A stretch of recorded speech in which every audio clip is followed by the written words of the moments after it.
আনহাতে বালেশ্বৰৰ ভয়ংকৰ ৰেল দুৰ্ঘটনাই উদঙাই গ'ল ভাৰতীয় ৰেল বিভাগৰ চূড়ান্ত ব্যৰ্থতা।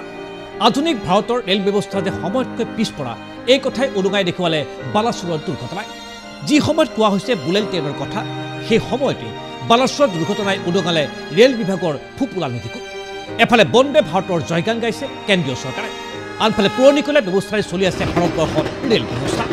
শুক্ৰবাৰে ঘটনা যে প্ৰয়োজনীয় সুৰক্ষা ব্যৱস্থা নথকাৰ ফলত সংঘটিত হ'ল, সেই কথা কমাত আজিৰ তাৰিখত স্পষ্ট হৈ পৰিছে। দুৰ্ঘটনাগ্ৰস্ত কৰমণ্ডল এক্সপ্ৰেছত আছিল কোনো এণ্টি কলিশ্যন ডিভাইচ। 2022 চনত ৰেলৱে বাজেটত উল্লেখ কৰা হৈছিল এণ্টি কলিশ্যন ডিভাইচৰ কথা। ভাৰতৰ ৰেলৱে ট্ৰেকত কবচ নামৰ এণ্টি কলিশ্যন ডিভাইচ থাকিব বুলি উল্লেখ কৰা হৈছিল ৰেল বিভাগে। এণ্টি কলিশ্যন ডিভাইচক নামাকৰণ কৰা হৈছিল ভাৰতীয় গোন্ধ থকা কবচ নামেৰে। আত্মনিৰ্ভৰ ভাৰতৰ অধীনত ৰেলৱে ট্ৰেকত এই কবচ ব্যৱস্থা গ্ৰহণৰ কথা কোৱা হৈছিল ৰেল বাজেটত। কিন্তু বাজেটৰ প্ৰতিশ্ৰুতি পৰিণত হ'ল ফুটুকাৰ ফেৰত। বাজেটত কোৱা ধৰণে কবচ ব্যৱস্থা গ্ৰহণ নকৰিলে ৰেল বিভাগে। দেশৰ ৰেলৱে ট্ৰেকৰ কেৱল 5% পথতে কবচ ব্যৱস্থা প্ৰচলন কৰা হ'ল।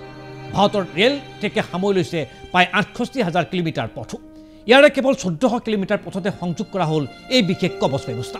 এবাৰ দেশত আৰম্ভ হোৱা আধুনিক বন্দে ভাৰত ৰেলতো দেখিবলৈ পোৱা গৈছে বাৰে পাছে বিসংগতি। প্ৰায়ে দুৰ্ঘটনাত পতিত হয় বন্দে ভাৰত ৰেল।